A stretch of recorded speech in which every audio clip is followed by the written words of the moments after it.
Continuamos desarrollando nuestra serie Las verdades del reino en parábolas. Y hemos estado aprendiendo bastante acerca del reino de Dios a través de las parábolas que Jesús enseñó. El día de hoy vamos a hablar acerca de la parábola del rico insensato, el rico insensato. Lucas capítulo 12, versículo 13. ¿Lo tiene?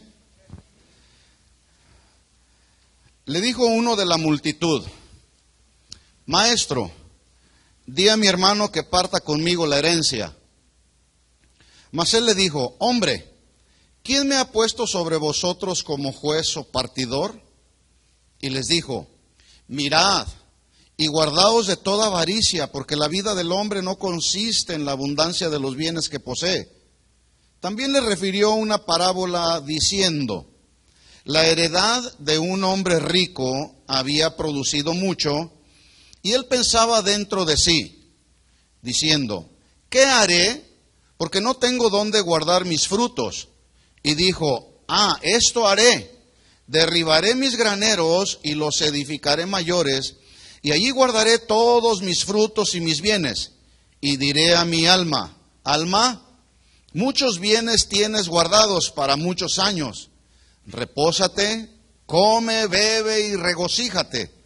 Pero Dios le dijo: necio, esta noche vienen a pedirte tu alma, y lo que has provisto, ¿de quién será?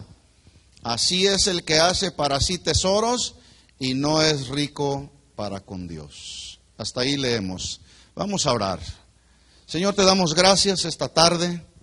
Gracias por la oportunidad una vez más que nos das de poder estudiar tu palabra, aprender de ella, para después aplicarla a nuestra vida, Señor. Pedimos en el nombre de Jesús que nos des la gracia, que alumbres los ojos de nuestro entendimiento, para que podamos aprender, discernir tu palabra, Señor, y vivir obedeciéndola, Señor. En el nombre de Jesús, nuestro corazón está dispuesto. Tú lo has preparado ya, Señor, a través de estos cantos que entonamos hacia ti, adorándote, Señor, reconociéndote como el Rey y el Señor de nuestra vida. Ahora, Señor, continúa perfeccionando tu obra en nosotros a través de la enseñanza de tu palabra. Nos disponemos para ti, Señor. En el nombre de Jesús te lo pedimos. Amén. Amén. ¿Alguien sabe lo que significa la palabra insensato? Bueno, para los que no saben, pues una de las traducciones de esta palabra insensato, pues no suena muy agradable, pero significa tonto, falto de entendimiento, falto de capacidad para razonar y entender que, en este caso, los asuntos del reino, ¿verdad? Así estaba este hombre, era muy rico. Pero dice que esa riqueza lo llevó a caminar en la insensatez de su vida. Y ahorita lo vamos a descubrir. Bueno, el mensaje o la enseñanza central que Jesús está haciendo en esta parábola del rico insensato, habla sobre la necedad del hombre, y dije necedad del hombre, no solamente del tiempo de Jesús, sino la necedad de los hombres hoy en nuestros días, que hay en el buscar con avaricia, con codicia y con tanto afán el dinero y las cosas materiales, para olvidarse de una de las responsabilidades muy importantes que tenemos todos los humanos, principalmente los cristianos, que es buscar una relación de intimidad con Dios. Obviamente la gente que no conoce a Dios, pues no va a buscar a Dios, va a buscar las cosas de este mundo, pero ¿y los hijos de Dios? ¿Tendremos la responsabilidad de buscar a Dios y mantenernos en una comunión íntima con Él? Por supuesto que sí. Entonces, aquí en esta parábola vamos a ver cómo este hombre vivió buscando las cosas de este mundo en lugar de buscar el reino de Dios como una prioridad. Se olvidan muchos cristianos el día de hoy de las palabras de Jesús cuando Él dijo en Mateo 6:33, mas buscad primeramente el reino de Dios y su justicia, y todas las cosas que necesitamos para vivir nos serán añadidas. ¿Qué es lo que tiene que hacer un hijo de Dios? Primeramente, buscar el reino de Dios. ¿Qué es lo que tiene que ver con el reino de Dios? Bueno, buscar escudriñar su palabra, descubrir las verdades de Dios establecidas aquí en su palabra, abrazar esas verdades de Dios, aplicarlas a nuestra vida y obedecerlas. Eso tiene que ver con los asuntos del reino de Dios, el cual dijo Jesús que los hijos de Dios debíamos buscar primeramente. Así que yo pregunto a los cristianos que estamos aquí reunidos, ¿qué es lo que buscas tú en primer lugar? ¿A Dios o las cosas de este mundo? Cada quien sabe. En esta parábola Jesús nos muestra que debemos cuidar el corazón del peligro tan latente que hay, que todos tenemos, a todos se nos presenta el peligro de caer en uno de los pecados en los cuales muchos creyentes han caído, pero no solamente creyentes, sino ministros o personas que se dicen ministros del Evangelio. Y ese pecado en el que han caído es el pecado de la avaricia y la codicia por el dinero y los bienes materiales. ¿Conoce alguno de esos? Hay muchos el día de hoy que cayeron en la trampa de la codicia y la avaricia. Jesús lo está ilustrando con el ejemplo de un hombre que dice ahí la Biblia, era muy rico. Este hombre vivió pensando solamente en lo terrenal y se olvidó de lo espiritual. Mucha gente el día de hoy vive igual. No saben que Jesús va a venir por segunda vez. ¿Cuántos están esperando a Jesús por segunda vez? Y no basta solamente con esperarlo, sino cuántos se quieren ir con Él. Yo me quiero ir con Él. Bueno, este hombre era un hombre egoísta porque la avaricia y la codicia dominaba todo su ser. Pero también en esta parábola Jesús nos ilustra cómo terminan todos aquellos que viven dominados en su mente y en su corazón por la codicia y la avaricia. Vamos a ver cómo terminó este hombre, si alcanzamos a terminar. Bueno, esta parábola, mis hermanos, como algunas otras, es una parábola que nos advierte a toda persona, pero principalmente a los hijos de Dios, del peligro que hay, vuelvo a repetir, de caer en las garras de la avaricia y la codicia. A lo mejor usted dirá, yo no he caído en ese pecado. El hecho de que alguien no ha caído en el pecado no significa, en ese pecado de codicia o de avaricia, no significa que esta tentación está ahí. A todos se nos presentan múltiples y diferentes y muy variadas tentaciones. Y el problema no es que se presentan tentaciones de diferentes formas y maneras. El problema es, o el asunto es, cómo reaccionamos cuando las tentaciones se presentan. Ese es el punto, precisamente. Y en el caso de la codicia y la avaricia, a través de esta parábola, Jesús nos advierte que no caigamos en esta trampa del enemigo. Entonces dice el capítulo 12, versículo 13. Le dijo uno de la multitud. Si usted lee el primer versículo del capítulo 12, usted se va a dar cuenta que dice la Biblia ahí que eran millares de personas que se reunieron ahí para escuchar a Jesús.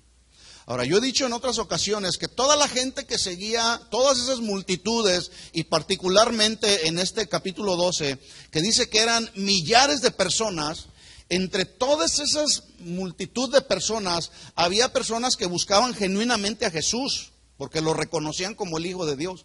Pero había otros que buscaban solamente seguir a Jesús porque buscaban algo personal, algo que satisfaciera de manera personal el hecho de seguir a Jesús. Algunos otros lo buscaban porque les daba de comer Jesús. Algunos otros traían motivaciones totalmente equivocadas en el corazón. Y vamos a ver cuál era la motivación que tuvo este hombre en su corazón para acercarse a Jesús. Versículo 13. Le dijo uno de la multitud: Maestro, di a mi hermano que parta conmigo la herencia. ¿Qué fue lo que motivó a este hombre a acercarse a Jesús? Bueno, yo veo dos aspectos importantes aquí en este solo versículo. Número uno, es muy evidente que por la petición que hizo, este hombre tenía un conflicto familiar. ¿En qué consistía el conflicto familiar que tenía? Bueno, resulta que era el hermano menor, tenía un hermano mayor y este hermano menor estaba reclamando la herencia y el hermano mayor se estaba negando a hacer la repartición justa, de acuerdo a lo que el difunto, su papá, les había asignado a cada uno de ellos. Sin embargo, el problema que yo veo aquí no era en sí mismo la herencia que necesitaba ser repartida, sino más bien el origen y la raíz que ocasionó este conflicto fue la codicia y avaricia en el corazón de este joven. No sé si lo alcanza usted a ver así. Se acerca con Jesús y le dice: maestro, dile a mi hermano que parta la herencia conmigo.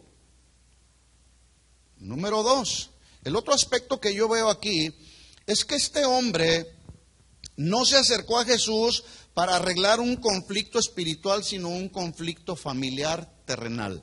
¿Lo alcanza a ver así? Bueno, lamentablemente el día de hoy, así hay muchas personas que llegan a la iglesia con motivaciones equivocadas. No llegan para buscar acercarse a Jesús y arreglar problemas espirituales a través de escuchar o exponerse a la predicación de la palabra, sino que piensan que Jesús es como la lámpara de Aladino, a quien le pides un deseo, le frotas y ya está tu milagrito ahí listo. Y se acabaron tus problemas o tus problemas terrenales se solucionaron. ¿Así será? No, por supuesto que no. Permítame decirle que la raíz de muchos de los problemas de los seres humanos son espirituales. ¿Sí o no? Y por una falta de entendimiento de esta verdad, este hombre fue con Jesús a que le solucionara un problema que tenía relacionado con una herencia que no se repartía justamente. Y le dice: maestro, dile a mi hermano que parta conmigo la herencia. Bueno, en aquel tiempo, en los tiempos de Jesús, los rabinos solían ser consultados por la gente para arreglar conflictos que tenían que ver con la herencia o con las herencias, basado en lo que decía la ley en Números 27 del 1 al 11. No los vamos a leer, pero ahí, cuando usted vaya y lo revise estos versículos, se va a dar cuenta que ahí Dios instruye a Moisés y a los sacerdotes acerca de cómo se debería de hacer la repartición justa de las herencias. Por ejemplo, ahí decía, si un hombre tenía una propiedad o muchas propiedades, pero no tenía familia, ¿a quién le queda la herencia? Bueno, ahí en estos versículos, en el capítulo 27 de Números, ahí el Señor da instrucciones cómo era que se debería hacer la repartición. Es muy posible que este joven estaba pensando en ese versículo de la ley o en ese mandamiento de la ley. Por eso es que se acercó a Jesús pretendiendo que Jesús le ayudara a resolver su problema que tenía de la herencia. Sin embargo, Jesús responde al hombre de una manera que él no esperaba. Deliberadamente Jesús se niega a actuar como un juez debido a que Él es omnisciente, todo lo sabe. ¿Cuántos saben que Él todo lo conoce y todo lo sabe? Hace un momento lo cantamos, Él conoce mi pasado, Él conoce mi presente, conoce mi futuro, ¿sí? Tal conocimiento es imposible que yo lo pueda entender, porque nosotros estamos limitados en nuestro entendimiento, pero Él es el Dios todopoderoso y es ilimitado. Nada limita a Dios, todo Dios lo conoce. De hecho, uno de sus atributos es justamente que Él es omnisciente, todo lo sabe. Bueno, con ese atributo Jesús puede discernir que la raíz del problema de este hombre estaba en el corazón, y el problema que este hombre tenía, o mejor dicho, el pecado que este hombre tenía aquí en su corazón se llama codicia y avaricia en el corazón. ¿Conoce usted algún problema que tenga que ver con la repartición de una herencia? ¿Cuántos han conocido problemas? ¿Cómo generan problemas las herencias? ¿No es cierto? A veces no sabe uno si realmente es bueno recibir una herencia o de plano mejor no dejar nada. Pero bueno, todos de alguna manera es posible que pudimos experimentar o escuchar de un conflicto que se generó causado por las herencias. Yo fui testigo de un problema, de un conflicto que se levantó en unos familiares míos. Resulta que que la tía Camila, una mujer que trabajó por 80 y pico de años en este país, hizo una gran fortuna. No tenía hijos jamás, se casó 2 veces, pero nunca tuvo hijos. Se fue a la Ciudad de México, compró propiedades, guardó mucho dinero en el banco, le llegaron los días de su vida y se murió. ¿Cuánto creen que se llevó la tía Paula? Nada, no se llevó nada. Toda su fortuna la dejó a las personas que ella quiso dejarlas a través de un testamento, ¿verdad? Estando velándola ahí, pues nos llaman a la familia y vamos al funeral. Estábamos ahí y 5 primas que yo tengo ya se estaban peleando por la herencia. Estaba ahí postrado el difunto. Ahí estaba, y ellas andaban ahí peleándose por la herencia. Y vinieron conmigo. Yo les dije, oigan, cálmense. Vamos primero terminando este asunto y después piensan en lo demás. No, necesitamos que tú seas aquí juez y repartidor. Me sentí ahí como Jesús. Dice, ¿quién les dijo que yo era el juez y partidor de herencias? No. Entonces, lo único que les pregunté fue lo siguiente. ¿Verdaderamente ustedes quieren arreglar el problema, el conflicto que tienen causado por esta herencia? Sí, las 5 me contestaron así como en coro, sí queremos. Bueno, les dije, ¿cuánto dinero dejó la tía Paula? Pues lo voy a sintetizar así, $100. Eran 5 personas. Lo que pasa, el problema es que la tía Paula no le dejó a todas, a unas les dejó una parte, a otras les dejó otra parte, pero a otras no les dejó nada. Pero las 5 estaban ahí peleándose. Entonces yo les dije, ¿realmente quieren arreglar el asunto? Pues sí queremos, ok. Dejó $100 por dar una cantidad, era mucho dinero. Les dije, repártanse $20 a cada una y el problema se solucionó. Ah, no estamos de acuerdo, es muy poquito. Bueno, les dije, ¿quieren arreglar el problema? ¿Sí o no? Dijeron, no, de esa manera no. ¿Qué era lo que había en el corazón de estas mujeres? Codicia y avaricia. ¿Dónde nace la codicia y la avaricia? ¿Dónde tiene su raíz? En el corazón. Escuchen bien esto, mis hermanos. Jesús siempre tratará en la vida de sus hijos, en la vida de los seres humanos, en el asunto del corazón, del alma, no en esta carrocería exterior. Y justamente este es el punto a donde Jesús quiso llamar la atención de este rico insensato, tonto y sin entendimiento. Entonces Jesús lo lleva al punto y le dice acerca de la avaricia. Entonces mire la respuesta que da Jesús, versículo 14. Acuérdese, este hombre rico le dice, dile a mi hermano que parta la herencia conmigo.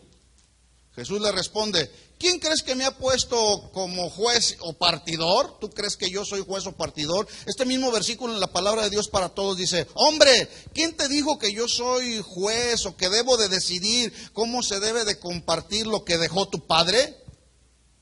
Pregunta, ¿cuál fue el propósito fundamental por el cual vino Jesús a este mundo? ¿Para arreglar problemas de herencias? ¿Conflictos familiares? ¿Para hacer rica una persona? ¿Para levantar la autoestima de las personas? Por favor.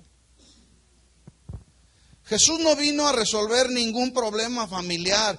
Él vino a resolver un pleito de tipo espiritual que toda la humanidad teníamos con el Padre por causa del pecado con el cual todos los seres humanos nacimos. A eso vino Jesús. ¿Estamos de acuerdo o no? Si no está de acuerdo, de todas maneras así es. A eso vino Jesús. Y si no me cree, se lo compruebo con la Biblia. Un versículo que todos conocemos, Juan 3:16. ¿Qué dice Juan 3:16? Porque de tal manera amó Dios al mundo que ha dado a su Hijo unigénito para que todo aquel que en Él crea, sus problemas de herencia le sean resueltos. Es que alguna gente eso piensa. Para que todo aquel que en Él crea, sus problemas económicos se les resuelvan.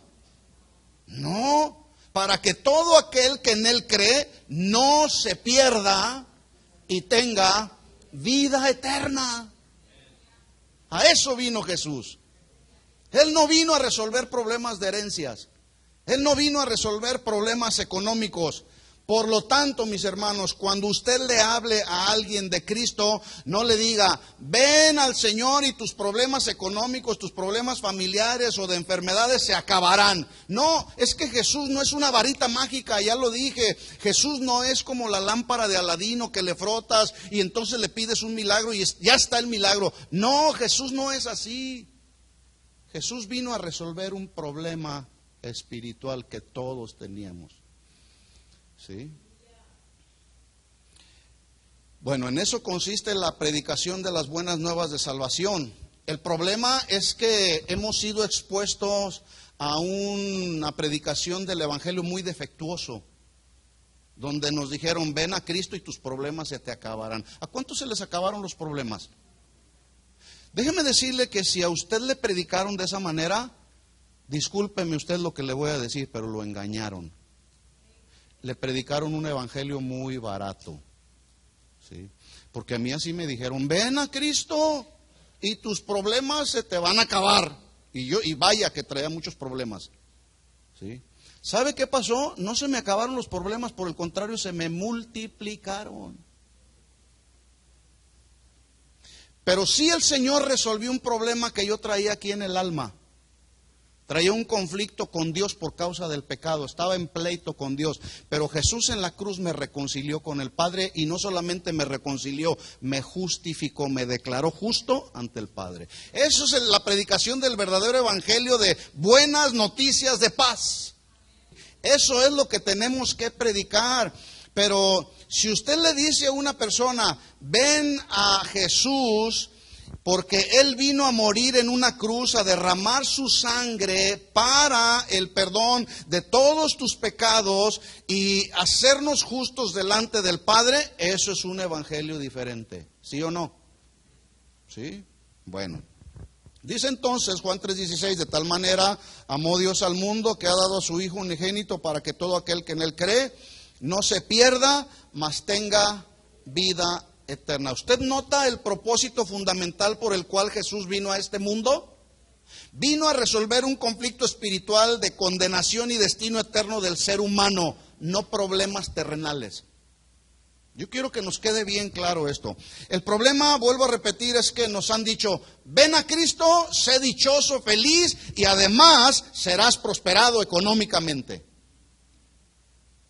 ¿Ha escuchado esa clase de mensajes? Bueno, el asunto es que tuercen y manipulan, entre muchos otros versículos, tercera de Juan 1:2. ¿Qué dice tercera de Juan 1:2? Amado, yo deseo que tú seas prosperado en todas las cosas y que tengas salud, así como prospera tu alma. Escuchen, mis hermanos, ese versículo se refiere en primera instancia a una prosperidad y salud espiritual y luego a una salud física, nunca a una bendición de prosperidad económica. ¿O sí se refiere a la prosperidad económica? No. Vamos a ver otro versículo que confirma el propósito de la venida de Jesús. Mateo capítulo 10, versículo 34.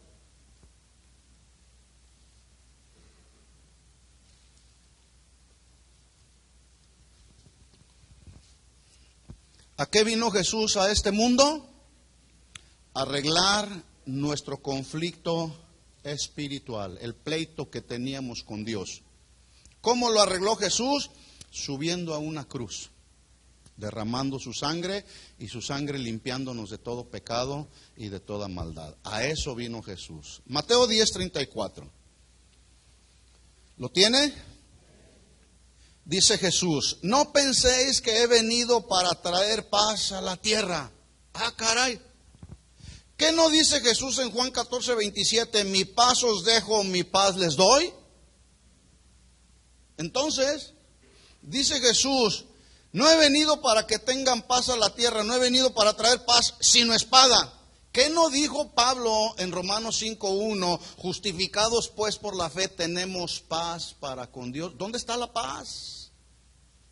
Bueno, estos versículos a la paz a la que se refieren es a la paz que viene como consecuencia del sacrificio que Jesús hizo en la cruz del Calvario Y nosotros, una vez que nacemos de nuevo, somos justificados por el Señor, experimentamos una paz espiritual con Dios. ¿Cuántos tienen esa paz?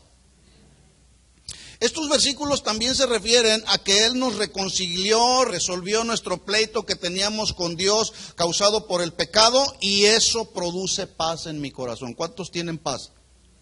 Yo tengo paz y duermo bien, porque tengo paz. Ya no estoy en pleito con Dios. Pero entendamos esto, mis hermanos, entonces. Jesús no vino a resolver los problemas que nos rodean.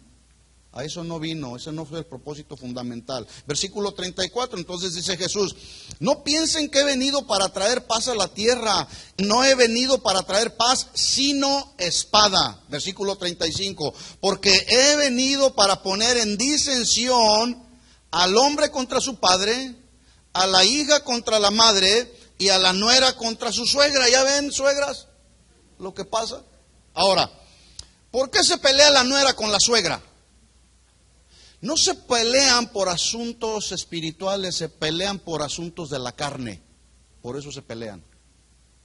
La nuera no quiere a la suegra, y la suegra no quiere a la nuera, y el papá se enoja con el hijo, y el hijo con el papá, y la hija. Y es una de conflictos provocados por la carnalidad y la pecaminosidad de los seres humanos.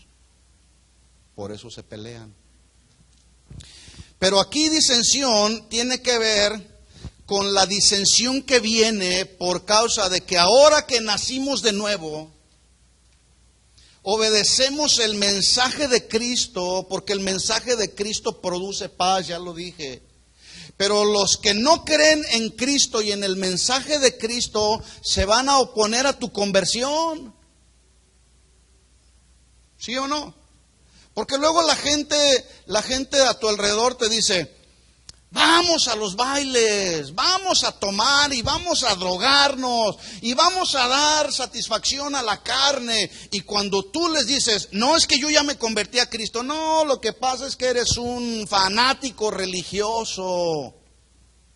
¿Será eso? ¿O será que verdaderamente nos convertimos a los caminos del Señor y quien gobierna nuestra vida ya no es el mundo, ya no es el pecado, ya no es Satanás, sino ahora es Dios por su Espíritu Santo que mora en nosotros?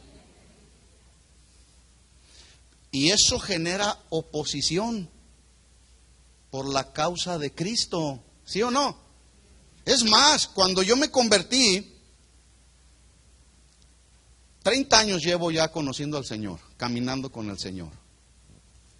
Y cuando yo me convertí, dejé toda la basura que venía arrastrando. Lo primero que me dijeron: traicionero. Traicionaste la religión que tus padres te inculcaron. Y me lo dijeron mis padres, y me lo dijeron mis hermanos, y me lo dijeron mis primos, y me lo dijeron todo el mundo. Es más, yo estoy ahí etiquetado en la familia como la oveja negra de la casa. ¿Cuántos se identifican conmigo? ¿Que eso no es oposición por la causa de Cristo? Bueno, a eso se está refiriendo Jesús. No he venido a traer paz, sino espada, pero por la causa de Cristo. Pero hay que mantenernos ahí. Hay que mantenernos fieles al Señor hasta el final. Pero a algunos les viene la prueba por causa de la oposición de la misma familia y rechazan a Cristo y apostatan de la fe, porque no soportaron la prueba. Pregunta: ¿Jesús vino a resolver nuestros problemas familiares, económicos y de herencia? No, aunque obviamente al ir madurando, pues Él nos va dando sabiduría y gracia para ir resolviendo los conflictos que se presentan en nuestra vida cotidiana a través de poner en práctica los consejos de la Biblia. Aquí hay consejos, por eso a la Biblia se le llama la inerrante palabra de Dios, porque la palabra de Dios no se equivoca, nos da el mejor consejo. Así que si usted quiere saber cómo tratar a su esposa, cómo la esposa debe de tratar al esposo, cómo se debe de instruir a los hijos, vaya a la Biblia, no vaya con el psicólogo, no vaya a otras fuentes de información, vaya a la Biblia. Aquí hay consejo para todos, ¿sí o no? El asunto es que luego confiamos más en otras cosas que en lo que dice Dios. Es que mi pastor dice esto. No, hermano, no es lo que dice el pastor. Es lo que dice Dios en su palabra. Su palabra es confiable. totalmente confiable. Entonces dice el Señor ahí, he venido a poner disensión a su madre, a la nuera, contra la suegra. Mire lo que dice el versículo 36, estoy en Mateo 10:36. Y los enemigos del hombre serán los de su casa. Ay, sí, ¿a poco te crees muy cristiana? ¿O te crees muy cristiano? ¿Ya se te olvidó cómo eras? Lo bueno es que dice que era, ¿sí? Porque las cosas viejas pasaron. He aquí, todas son hechas nuevas. Y Dios las hace nuevas en nuestra vida, mis hermanos. Porque todo lo que Dios hace, lo hace perfecto. El problema somos nosotros, que somos necios, como el rico insensato, ¿verdad? Y los enemigos del hombre serán los de su casa. Ahora, déjeme decirle una cosa. Si usted está experimentando oposición por parte de su familia cercana que tiene ahí junto a usted, bueno, pues Jesús mismo también lo experimentó la incredulidad de sus hermanos. Dice la Biblia en Juan 7:5 que aún sus hermanos no creían en Él. Entonces, si no creyeron en Jesús, ¿qué nos hace suponer que no van a creer en nosotros? Bueno, por eso hay que mantenernos fieles en nuestro testimonio, ¿verdad? Yo llevo 30 años caminando con el Señor y mi familia, ninguno quiere nada con el Señor. Bueno, es de lamentarse, pero versículo 37, dice el Señor Jesús, el que ama a padre o madre más que a mí no es digno de mí, el que ama a hijo o hija más que a mí no es digno de mí, el que no toma su cruz y sigue en pos de mí no es digno de mí, el que haya su vida la perderá y el que pierde su vida por causa de mí la hallará. Jesús dijo, en la casa de mi Padre muchas moradas hay. Voy pues a preparar morada para que donde yo esté, también ustedes estén. ¿A quién le dijo esas palabras? A sus discípulos. A sus discípulos. Yo quiero estar allá, ¿sí? Ahora, ¿nota usted hasta aquí que el mensaje de Jesús es contrario a lo que hoy se predica? Ven y tus problemas se resolverán. Y algunos piensan, ay, pues sí, voy a ir a Cristo, voy a caminar en los caminos del Señor para que mis problemas se acaben. No, no es así. El problema de raíz que tenemos, ese sí se acaba. Condenación eterna. Jesús lo resuelve en la cruz. Bueno, volvamos a la narración de la parábola, Lucas 12:15.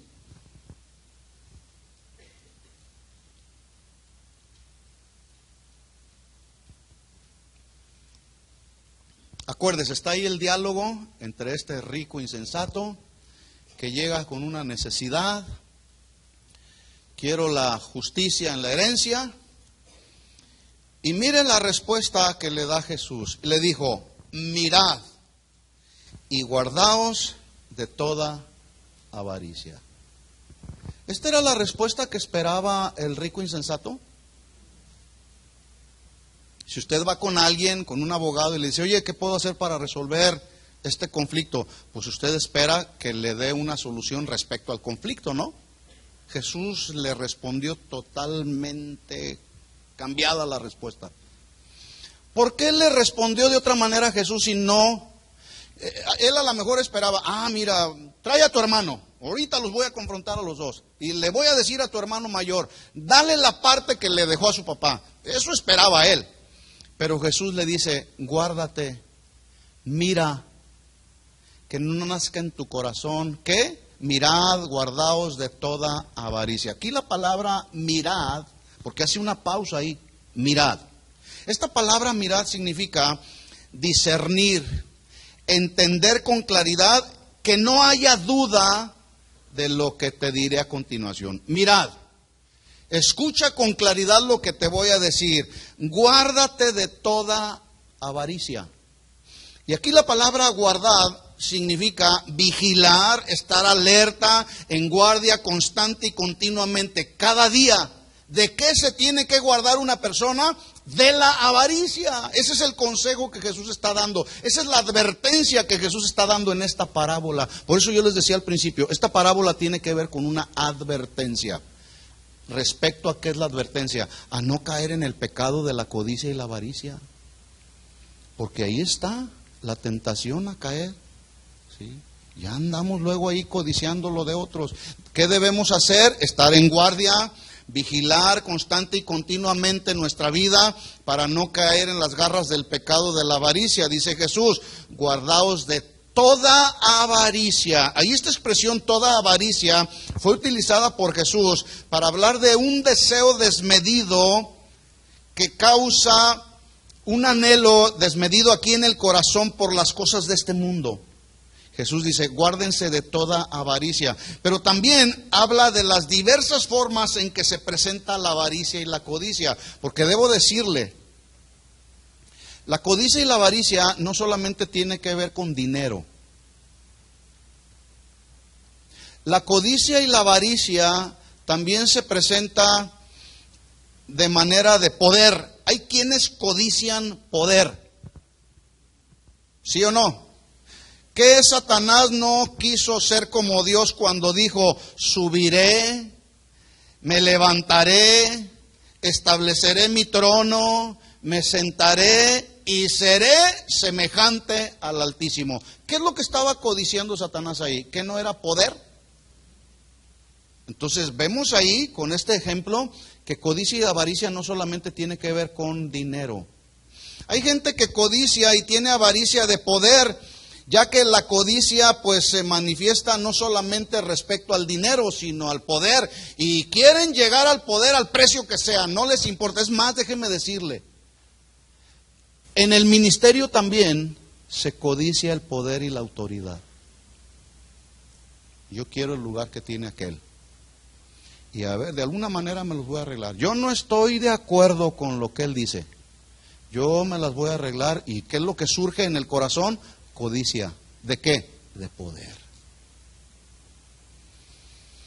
Por eso hay tantos conflictos también dentro de la iglesia, ¿verdad?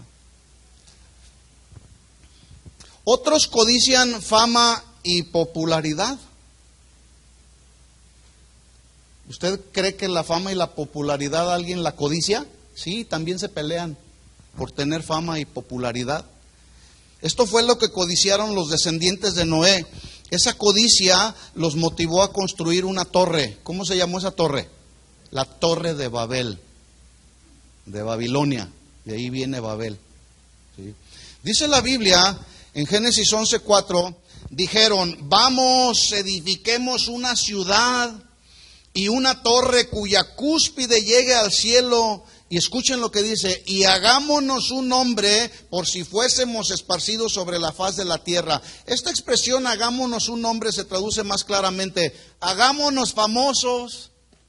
Eso quisieron hacer, construyendo esa torre tan alta para hacerse famosos. Por eso yo les decía a los que se graduaron, ya se van a hacer famosos, ya tienen su papelito ahí. No, hermanos, es codicia, ¿sí? La codicia y la avaricia se presenta pues buscando el poder, la autoridad, la fama, la popularidad, pero también se codicia el dinero. ¿Se acuerda de aquel hombre que traicionó a Jesús? ¿Cómo se llamó? Judas. Una ocasión narra la Biblia que una mujer llega a los pies de Jesús y empieza a enjugar los pies de Jesús. Quebró un frasco de alabastro con un perfume muy caro que olía, era un buen perfume. Y el tremendo de Judas dijo, no es posible, estoy parafraseando solamente, no es posible que se haya desperdiciado ese perfume. Lo hubiéramos podido vender, hubiéramos generado dinero para dar de comer a los pobres. Qué espiritual se oía, ¿no? Pero ¿qué era lo que en realidad había en el corazón de Judas? Codicia y avaricia. Porque dice la Biblia que le agarraba a la bolsa, le sacaba. Bueno, tan fuerte fue su codicia y su avaricia que no le importó vender al maestro por 30 miserables monedas de plata. Su codicia lo llevó a vender y a traicionar a Jesús. Por eso En esta parábola Jesús nos advierte del peligro de caer en este pecado de la codicia, porque la codicia y la avaricia nos puede llevar a hacer y a cometer pecados mucho peores. Por ejemplo, el pecado de David fue un pecado de tipo sexual, ¿sí? Su codicia sexual lo llevó a cometer un pecado de adulterio, porque codició a una mujer que no era su mujer. Es más, esa mujer era la esposa de uno de sus más fieles soldados llamado Urías. Pero su codicia lo llevó a cometer el pecado de adulterio y de asesinato. No le importó matar a su soldado fiel. ¿Será peligrosa la codicia y la avaricia? Claro que sí. Y algunos codician fama, algunos codician dinero, algunos otros codician la mujer de otro, o algunas mujeres codician el hombre de otra. Una ocasión, por ahí donde yo andaba, entra una de esas mujeres a la congregación, de esas mujeres que no se saben vestir decorosamente. De esas no hay aquí. Pero entra esta mujer que se viste así muy exuberantemente, donde no tiene temor de Dios en el vestir, ¿verdad? Y está por ahí el ujier, ¿verdad? Y dice, estaba pensando en voz alta. No siempre pensar en voz alta es muy bueno. A este hombre, su pensar en voz alta lo traicionó, porque sacó lo que realmente tenía en su corazón, que era codicia por otra mujer. Entonces va a entrar a la hermana, entre comillas lo pongo así, que llega a alabar al Señor, gloria a Dios, aleluya, te amo Jesús, tal conocimiento, no lo puedo entender, y ahí llega, pura apariencia, ¿sí?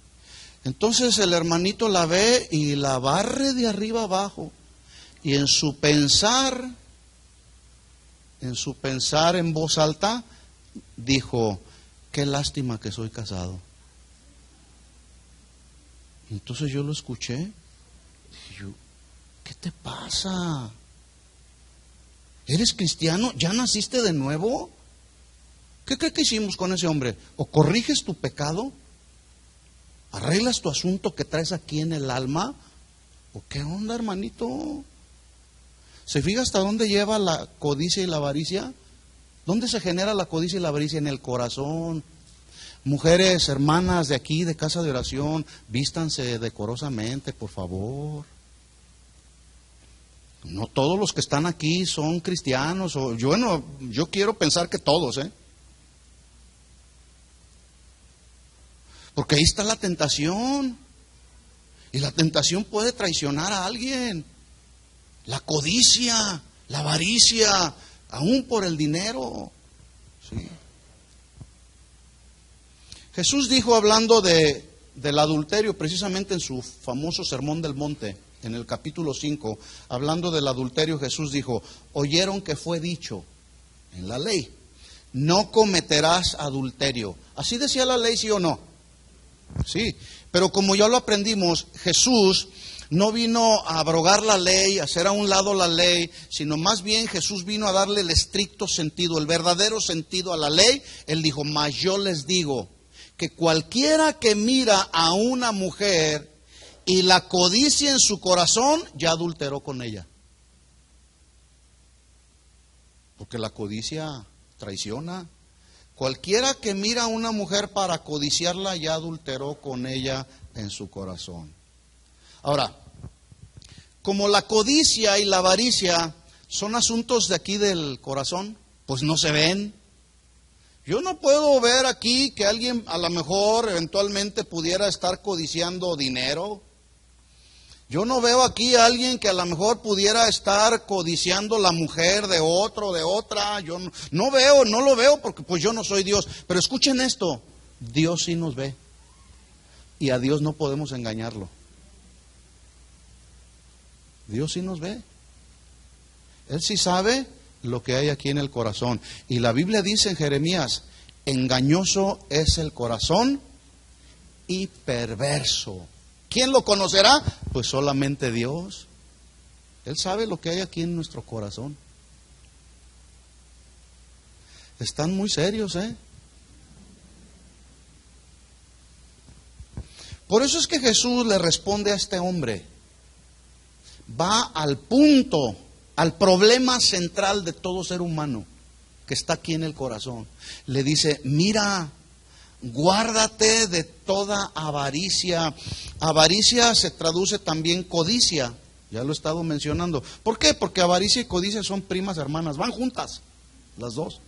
Y codicia significa poner en el corazón un deseo y un anhelo desmedido por las cosas de este mundo, por el dinero, pero también por los placeres de este mundo. Por los placeres de este mundo. Mire lo que dijo Jesús.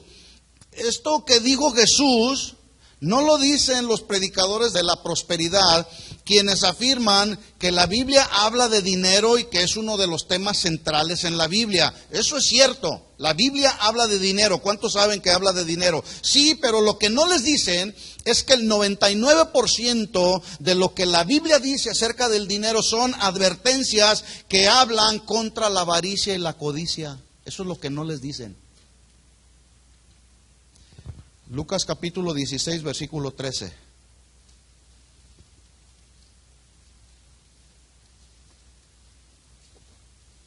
Lucas 16, 13. Palabras de Jesús. Ningún siervo puede servir a dos señores, porque o aborrecerá al uno y amará al otro, o estimará a uno y menospreciará al otro. No podéis, lo cual significa es imposible, no se puede servir a Dios y a las riquezas. ¿Está hablando de dinero Jesús? Sí, pero está advirtiendo. No puedes servir a Dios y a las riquezas. O Dios tiene el primer lugar en tu corazón o las riquezas. Si Dios no tiene el primer lugar en nuestro corazón, Él no quiere el segundo lugar. Si no es el primero, no quiere nada. No podemos servir a Dios y a las riquezas. Y aquí servir se traduce, no puedes inclinarte amando más a la riqueza que a Dios. ¿Por qué? Porque con uno vas a quedar mal. Y regularmente cuando alguien ama más el dinero que a Dios, pues obviamente queda mal con Dios. Versículo 14.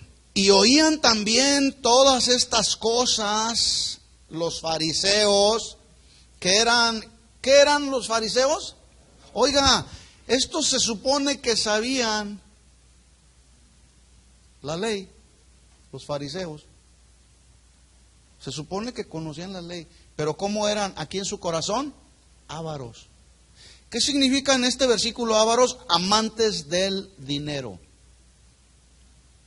Entonces, se burlaban de Jesús porque Jesús descubría la verdadera condición de su corazón, porque eran amantes del dinero, porque el dinero los controlaba. Y cuando hay alguien que el dinero lo controla, cuando se habla o cuando habla la Biblia de los asuntos del dinero, se incomodan y se molestan. Cuando se trata de recoger las ofrendas, aquí no, ya lo he dicho, en otros lados donde han dado. Cuando se trata de recolectar las ofrendas, algunos se van al baño, porque les incomoda cuando se habla de dinero. Yo quiero recomendarle que escuche la clase que di ayer acerca del dinero, el peligro del amor al dinero. Y ahí yo estoy enseñando la perspectiva que los cristianos debemos de tener respecto al dinero. Y una de ellas dice que si Dios nos pide el dinero o lo que tenemos materialmente hablando, el verdadero Hijo de Dios estará dispuesto a decirle, aquí está, Señor. ¿Por qué? Porque la Biblia dice, todo es tuyo y de lo recibido de tu mano te damos. Esa era la perspectiva que tenía David respecto al dinero. Pero algunos se dicen cristianos, pero no tienen esta perspectiva respecto al dinero. Por eso cuando Dios les pide algo, o se los quita a Dios, reniegan y se van y apostatan de la fe y reniegan contra Dios y le reclaman a Dios. ¿Por qué me quitaste si yo trabajé con el sudor de mi frente para hacer lo que ahora tengo? Eso fue lo que dijo este rico insensato, ya lo vamos a ver. Trabajé con el sudor de mi frente. Sí, ¿quién te dio la fuerza, la vida, la salud para hacer lo que tienes? ¿Quién? ¿Quién es el que da la vida? Dios. ¿Quién la quita la vida? Dios. Y la Biblia dice también que Él empobrece y que Él enriquece a quien Él quiere. Pero cuando no tenemos una perspectiva adecuada respecto al dinero, pues nos incomodamos. Como los fariseos estos. ¿Sí? Se burlaban de Jesús. ¿Por qué? ¿Por qué se burlaban de Jesús? Porque eran ávaros, amaban más el dinero que a Jesús. Miren lo que consiste el verdadero avivamiento. Porque quiero aclarar esto, porque algunos suponen que avivamiento tiene que ver con revolcarse en el piso. Que avivamiento tiene que ser con temblorina y ahí está el predicador gritándole a la gente y se pone rojo y suda y agarra su manto y se quita el sudor de la frente y se lo avienta a la gente y ahí les va la unción. Ellos piensan que ese es un tremendo avivamiento y luego la música está a todo volumen y aún el mismo pastor, el predicador, levanta la música y la gente está haciendo allá desorden y está gritando y otros están temblando y algunos otros están vomitando por allá, algunos están allá risa y risa y piensan que eso es avivamiento. Y la gente dice, estamos en un tremendo avivamiento. ¿Eso es avivamiento? Incluso hay predicadores que el día de hoy están predicando que antes de la segunda venida de Jesús, este mundo va a experimentar un tremendo avivamiento sin precedentes. Eso dicen algunos predicadores. ¿Sabe lo que dice la Biblia? Que antes de que venga Jesús, una de las manifestaciones más claras que este mundo experimentará y la iglesia misma será apostasía. ¿Dónde está el avivamiento? ¿Dónde está? Bueno, mire lo que dice la Biblia respecto a lo que es verdaderamente el avivamiento. Ah, por cierto, si alguno está interesado, por ahí anda un hombre que se dice ministro del Evangelio, que anda haciendo la impartición de la unción de prosperidad. Y le dice a la gente, ¿cuántos quieren recibir la unción de la impartición de prosperidad económica? Y la gente se levanta. Fórmense aquí todos en esta fila, aquí una fila. Y anda con un sombrero, un sombrerito, ¿verdad, hermano? Anda con un sombrero. Entonces los forma ahí a todos. Fórmense aquí. Todos los que quieran recibir. ¿Cuántos quieren la unción o la impartición de la unción de la prosperidad? ¿Cuántos quieren? ¿Cuántos quieren ser prosperados económicamente? Levanten la mano. Bueno, fórmense aquí.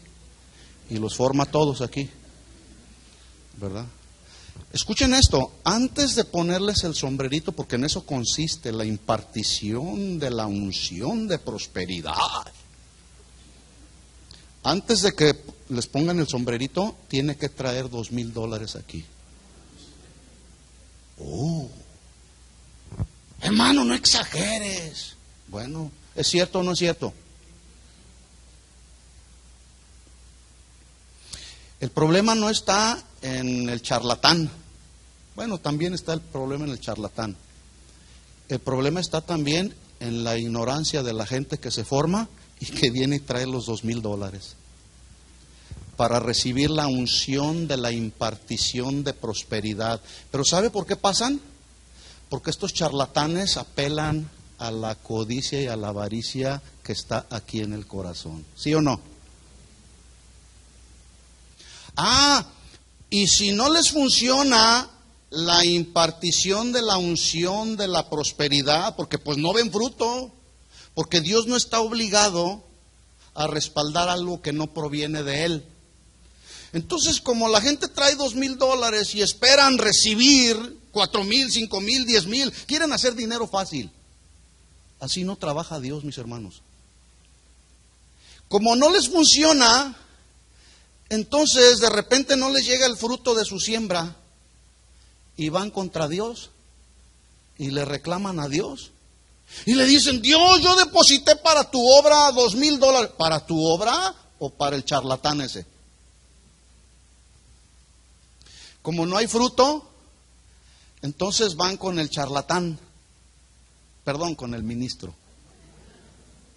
Dicen, oiga, no me ha llegado la unción de prosperidad, sigo en la miseria. Es que no tienes fe. Y con eso salen. ¿Eso es avivamiento? Miren lo que dice la Biblia, lo que dice la Biblia, en lo que consiste el verdadero avivamiento. Salmo 119, versículo 36.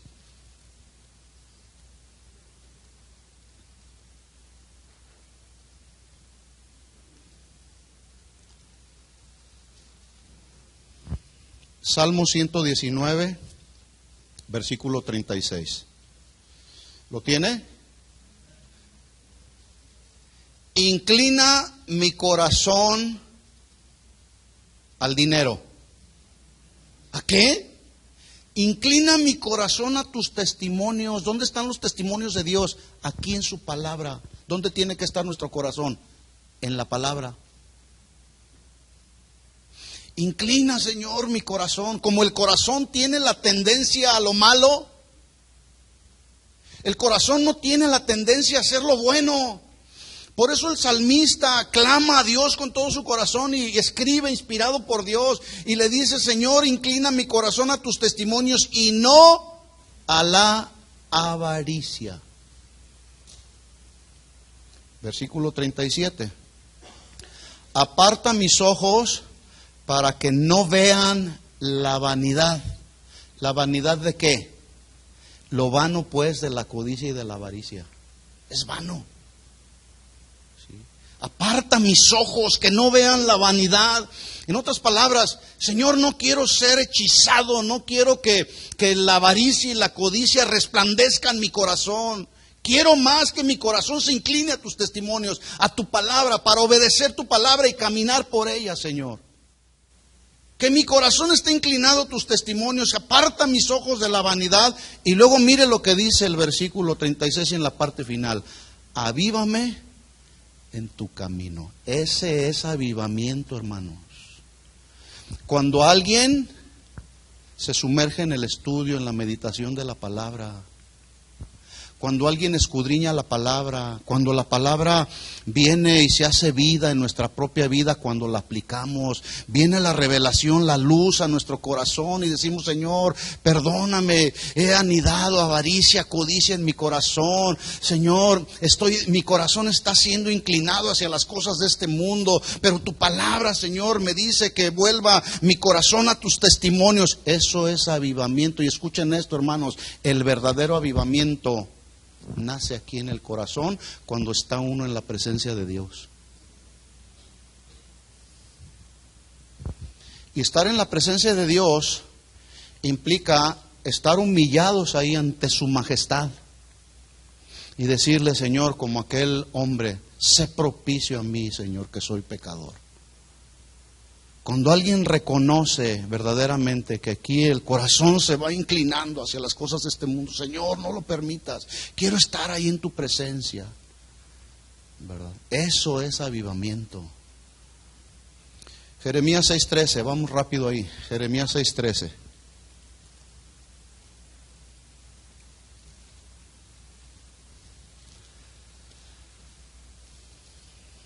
¿Lo tiene? Mire lo que dice la Biblia, Dios hablando a través del profeta Jeremías. ¿Quién está hablando? Dios. No está hablando cualquier profeta, como los profetas de hoy. Dios está hablando a través de un verdadero profeta de Dios. Mire lo que dice, versículo 13. Porque desde el más chico de ellos hasta el más grande, cada uno sigue, ¿qué? La avaricia. Y desde el profeta hasta el sacerdote, todos son engañados. Oiga, desde el más chico hasta el más grande, siguen la avaricia. Pregunta para los padres de familia, papá, mamá, que tienes hijos. ¿Hacia qué son inclinados nuestros hijos? ¿Hacia las cosas de Dios o hacia la avaricia? Hace unos días estaba leyendo cuando muere Josué. Mientras Josué desarrolla su liderazgo, después de que muere Moisés, Josué asume la responsabilidad del liderazgo del pueblo de Israel. Y mientras Josué está llevando el liderazgo del pueblo de Israel, pues el pueblo de Israel iba caminando con todos sus problemas ahí de rebelión y de idolatría y de desobediencia que los caracterizaba. Sin embargo, ahí va caminando el pueblo de Israel. Pero luego muere Josué y dice la Biblia que se levantó, después de que murió Josué, se levantó una generación de personas que no conocían a Dios ni los milagros que Dios había hecho en el pueblo. ¿Qué pasó? ¿Qué pasó con los padres de familia? ¿No llevaron a sus hijos a reconocer a Dios como el Dios todopoderoso, como ese Dios que los sacó de la esclavitud de Egipto? Los padres de familia no se tomaron el tiempo para hablarles de ese Dios maravilloso, de ese Dios que nos había creado. No se tomaron el tiempo para sembrar en ellos, instruir en ellos, hablarles de los milagros portentosos que hizo Dios andando ellos en el desierto. No se tomaron el tiempo. Hoy está sucediendo lo mismo. Le dan a los hijos un teléfono inteligente. Ándele, mijo, para que me llame cuando salga de la escuela. Y el hijo, en lugar de llamarle a usted cuando sale de la escuela, se mete a lugares donde usted ni siquiera se da cuenta, porque no se da el tiempo usted para supervisar lo que sus hijos están viendo. Bueno, que no le extrañe el día de mañana que su hijo embarace a una mujer, o la hija venga y le diga, estoy embarazada. Que no le extrañe. Por cierto, los padres de familia que les han dado un teléfono inteligente, ¿revisan lo que sus hijos están viendo? ¿Sí o no? Se quedaron muy serios. Si no lo está haciendo, hágalo, se lo recomiendo. Y si no le da un teléfono, mejor no se lo dé, si no lo va a supervisar, Porque si no, el día de mañana, pues, se va a levantar una generación que no conocen a Dios. ¿Cuántas historias yo conozco, hermanos? De hijos que salen de la secundaria, se van a la universidad, no tienen la supervisión de nadie y los hijos se vuelven unos tremendos hombres impíos allá al mundo, en el mundo. Porque no tenemos el tiempo para supervisar a nuestros hijos. Desde el más chico hasta el más grande, siguen la avaricia. Pero no solamente en la familia. Mire lo que estaba pasando con el profeta y con el sacerdote. Dice, desde el profeta hasta el sacerdote todos son engañadores. Versículo 14, curan la herida de mi pueblo con liviandad, diciendo paz, paz, y no hay paz. Hoy muchos están esperando la paz social, diciendo, ay, espero que quede el candidato del Partido Republicano. Y algunos otros, no, ni se te ocurra, por el amor de Dios. Mejor que quede el candidato del Partido Demócrata. No, tampoco. Es que déjeme decirle una cosa, mis hermanos. Para que venga paz a la tierra, antes tiene que haber paz en el corazón. Porque mientras la gente traiga un conflicto aquí con Dios causado por el pecado y por la maldad de este mundo, la gente seguirá cometiendo fraudes, la gente seguirá adulterando, la gente seguirá abusando de la autoridad, los narcotraficantes seguirán haciendo de las suyas, las mujeres seguirán viviendo como les da su gana, etcétera, etcétera, etcétera. Pero cuando viene la paz al corazón, la verdadera paz, por causa de que hemos sido reconciliados con Dios por el sacrificio de Jesús en la cruz del Calvario, todo cambia en nuestra vida, ¿sí o no? ¿Cuántos cambiaron?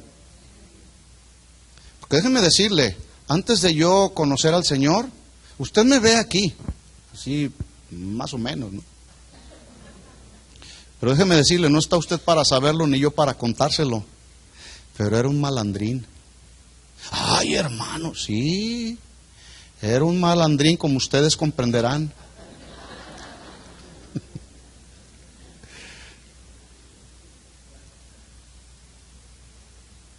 ¿O a poco no eran ustedes así? ¿O nomás yo? No, Pablo les dijo a los corintios: ladrones, adúlteros.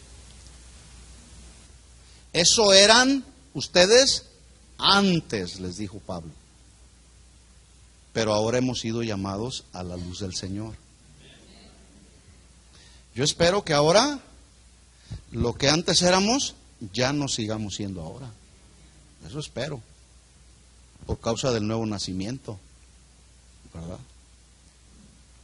Curan la herida de mi pueblo con liviandad, dicen paz y paz. Versículo 15, ¿se han avergonzado de haber hecho abominación? Acuérdese, está hablando Dios a través del profeta. ¿Se han avergonzado de haber hecho abominación? ¿Cuál era la abominación? Que el corazón estaba encaminado a la avaricia, esa era la abominación. Ciertamente no se han avergonzado ni aún saben tener vergüenza. En otras palabras, eran unos desvergonzados. Desde el más chico hasta el más grande, el profeta y el sacerdote no tenían vergüenza, eran sinvergüenzas. Por tanto, caerán entre los que caigan, cuando los castigue, caerán. ¿Firma? ¿Quién firma? Dios. Les va a llegar su hora. A esos que dicen paz, paz. A esos que codician el dinero de la gente. A esos que están codiciando poder, fama, autoridad. Les va a llegar su tiempo. Caerán. Firma, no yo, firma Dios. Último versículo y nos vamos. ¿Está bien? Miqueas capítulo 2. Miqueas capítulo 2, versículo 1. Ay de los que en sus camas piensan iniquidad y maquinan el mal. Oiga, hoy domingo, detrás de los púlpitos, lejos de predicar un mensaje que confronte a la gente, que redarguya a la gente, que exhorte, anime, amoneste a la gente a volver sus ojos a Dios, hay mensajes, pierden tanto tiempo en mensajes hablando solamente de dinero y de puras cosas materiales. Mensajes de dinero y de cosas materiales no van a salvar jamás a la gente, no los van a salvar.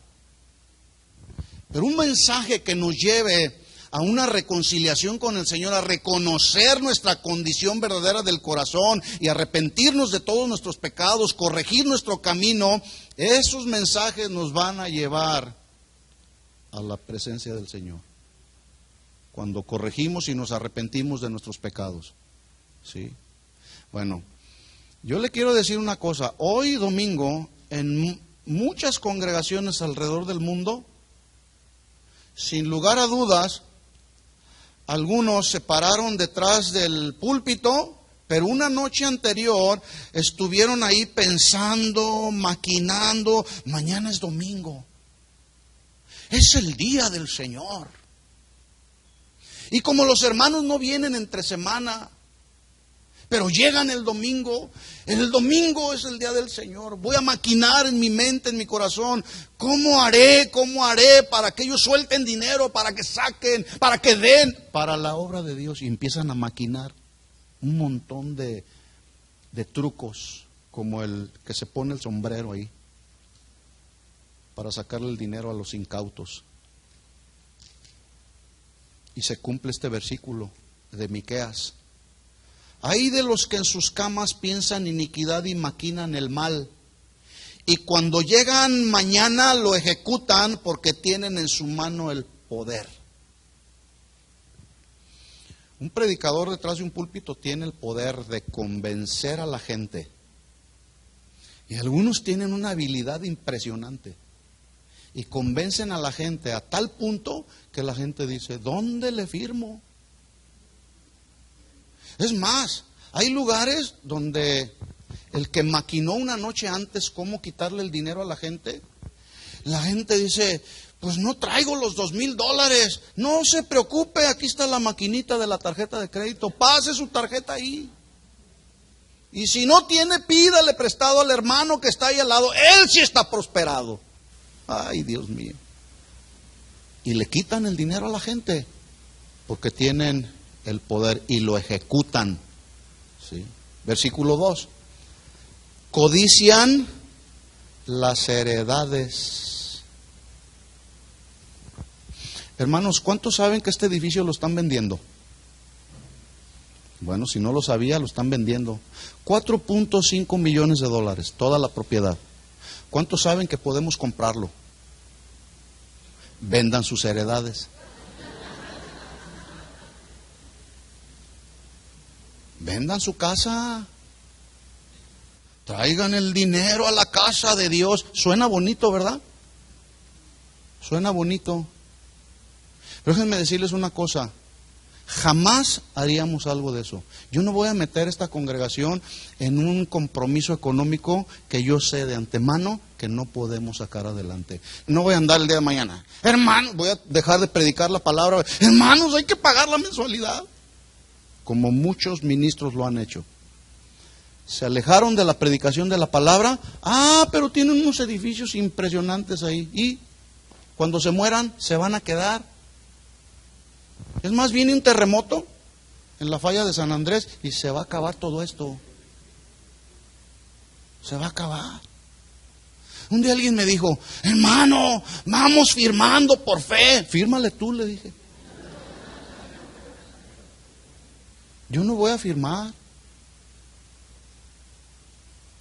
Si Dios nos quiere dar un edificio bueno y si no, pues no. Seguimos pagando renta. ¿O quieren que dejemos de predicar la palabra para hablar puros mensajes de prosperidad? Y los ungimos a todos con la unción de la prosperidad.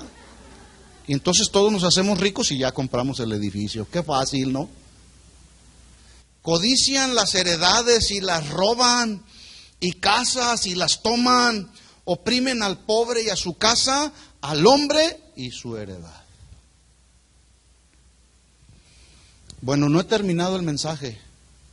Llegamos menos de la mitad, pero hay más tiempo que vida. La próxima reunión seguimos con este mensaje. ¿Sí? Acuérdese, el mensaje central de Jesús en esta parábola es una advertencia que Jesús nos hace a no caer en las garras del pecado de la codicia y de la avaricia. Ahora usted está advertido hasta aquí, hasta donde hemos llegado. ¿Sí? Si usted todavía, después de este mensaje, cae en el pecado de la codicia y la avaricia, pues arrepiéntase. ¿Sí? Vamos a orar y vamos a pedirle al Señor que el Señor nos guarde. Guardar, ya lo dije, que nos mantengamos en constante vigilancia, en una actitud de alerta, para no caer en las garras de este y de muchos otros pecados que están ahí acechando nuestra vida. ¿Se acuerda cuando Jesús viene de haber orado y ayunado 40 días y 40 noches? Y se presenta ahí Satanás. Oiga, Jesús después de 40 días, pues traía hambre. Y como Satanás sabe cuáles son nuestras debilidades, pues va al punto y le dice, di a estas piedras que se conviertan en pan, para que comas. Satanás sabía que Jesús traía hambre.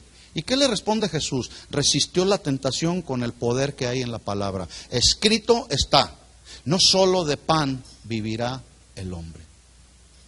Y luego, en la segunda tentación que le presenta ahí Satanás a Jesús mismo, y le dice, lo lleva a un lugar muy alto y le muestra los reinos de este mundo y la gloria de ellos. Mira, Jesús, qué impresionante los reinos de este mundo.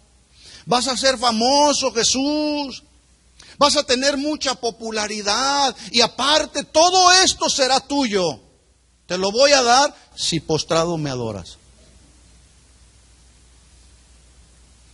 Y Jesús responde con toda autoridad, la autoridad de la palabra. Escrito está, al Señor tu Dios adorarás y a Él solamente servirás. Las tentaciones, mis hermanos, están a la orden del día. Y ya lo dije, el asunto no son las tentaciones que se nos presentan. El asunto es cómo reaccionamos cuando la tentación se nos presenta. Ese es el punto. Porque unos dicen, se me presentó la tentación, nadie me ve. Bueno, pues a quién le dan pan que llore, vamos a darle duro. Pero algunos otros dicen, como José, ¿sí? Líbrame, Señor, de esta tentación. ¿Se acuerda lo que hizo José cuando andaba ahí la codiciosa de la esposa de Potifar? Era una mujer mala, codiciosa, andaba codiciando a un joven de hermosa apariencia, codicia en el corazón, quería acostarse cuando le dice, duerme conmigo, no, ahí se lee muy simple, lo que significa ahí, vamos a tener relaciones sexuales, y era un deseo, era una pasión de la carne, que lo llevó hasta agarrarlo así, y todos los días lo andaba persiguiendo. Así es la tentación. La Biblia dice que el diablo anda como león rugiente buscando a quien devorar, tragar vivo. Sí. Cada quien decide, cada uno de nosotros decidimos. La palabra ya nos advirtió de este pecado y muchos otros más que están ahí. Cada uno de nosotros decidimos. ¿De acuerdo? ¿Entendieron el mensaje? ¿O volvemos a empezar? Oremos. Les invito a que se pongan de pie. Manténgase un momento ahí en su lugar, por favor, no se mueva. Este es un momento donde cerramos juntos haciendo un compromiso. La palabra nos ha sido hablada. Ahora hay que dar una respuesta a Dios. Pero esa respuesta usted la tiene que dar. Yo voy a dar mi respuesta a Dios. Señor, en el nombre de Jesús, nos has hablado a través de tu palabra y nos has advertido, Señor, el peligro que hay de caer en cualquier tentación que este mundo está ofreciendo, Señor. Señor, queremos mantenernos en la centralidad de tu palabra. Queremos mantenernos firmes, estables, inconmovibles, arraigados en tu palabra, Señor, asidos de tu palabra, Señor. Porque tu palabra, Señor, es lámpara a nuestros pies, lumbrera en nuestro caminar, Señor. No permitas, Señor, en el nombre de Jesús. Esa es nuestra oración, Señor, que sale de lo más profundo de nuestro corazón, Señor. No permitas que nuestro corazón se incline hacia la codicia o hacia la avaricia.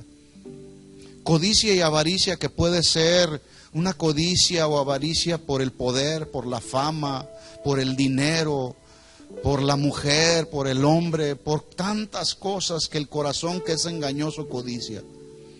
Aquí estamos en tu presencia, Señor. Si hemos pecado, Señor, y la avaricia, la codicia ha entrado en nuestro corazón, en este momento renunciamos a ella, Señor, en el nombre de Jesús. Y te pedimos perdón, Señor. No queremos tener en poco la sangre que derramaste en la cruz, Señor. Ese sacrificio perfecto que hiciste en la cruz, Señor, por medio del cual tú resolviste el pleito que yo tenía con Dios por causa del pecado. Y me reconciliaste con Dios y me justificaste y me has ido santificando cada día más. Y un día me glorificarás completamente, Señor. Por eso, Señor, esa es nuestra esperanza. Estas son las verdades de tu reino, Señor, que necesitamos conocer. ¿Qué me importa conocer que de las cosas materiales? A eso no veniste tú, Señor, a hacernos famosos ni prósperos económicamente. Veniste a salvarnos de la condenación eterna, Señor. Queremos tener muy claro ese principio y esa verdad en nuestro corazón, Señor. Ayúdanos a seguir creciendo en tu palabra, en el conocimiento de tu palabra, Señor. A seguir conociendo, Señor, tu verdadero corazón, Señor. Queremos conocerte cada día más, Señor. Por eso, en esta hora, Señor, pedimos que tú nos ayudes, Señor. Reconocemos que solos no podemos. Necesitamos cada día tu ayuda. Necesitamos cada día el consejo de tu palabra. Por eso queremos ir ahí a tu palabra. No a lo que dice otra gente, no a lo que escribieron otros autores, a lo que tú dices en tu palabra, Señor. Enséñanos, ayúdanos cada día. Nos encomendamos a ti y a la palabra de tu gracia, Señor. Pon tu mano derecha sobre el hermano, hermana que tienes junto a ti. Bendícelo y dile, Señor, que mi hermano que tengo junto a mí no se desvíe de la verdad. Guárdalo, protégelo, Señor. Manténlo siempre, Señor, en el hueco de tu mano, oh Dios. Somos tan frágiles, Señor. Nuestra vida es tan frágil, oh Dios, que queremos mantenernos, Señor, en la centralidad de tu palabra. Por eso oramos el uno por el otro, Señor, y pedimos que tú nos sostengas, Señor, que tu gracia nos sostenga en los momentos difíciles, cuando la tentación se presente de cualquier forma, Señor. Ayúdanos a resistirla con el poder que hay en tu palabra, Señor. En el nombre de Jesús. Tu bendición, Señor, para cada familia representada en este lugar, Señor. En el nombre de Jesús. Y gracias, Señor, por tu palabra. A ti sea la gloria, la honra y todo el honor por siempre. Amén y amén. Dale un aplauso fuerte de alabanza a nuestro Señor Jesús. Gracias, Señor Jesús. Gracias, Señor Jesús, por tu palabra. Digno eres tú, Señor. Digno eres tú, Señor. Gracias. Gracias, Señor. Amén.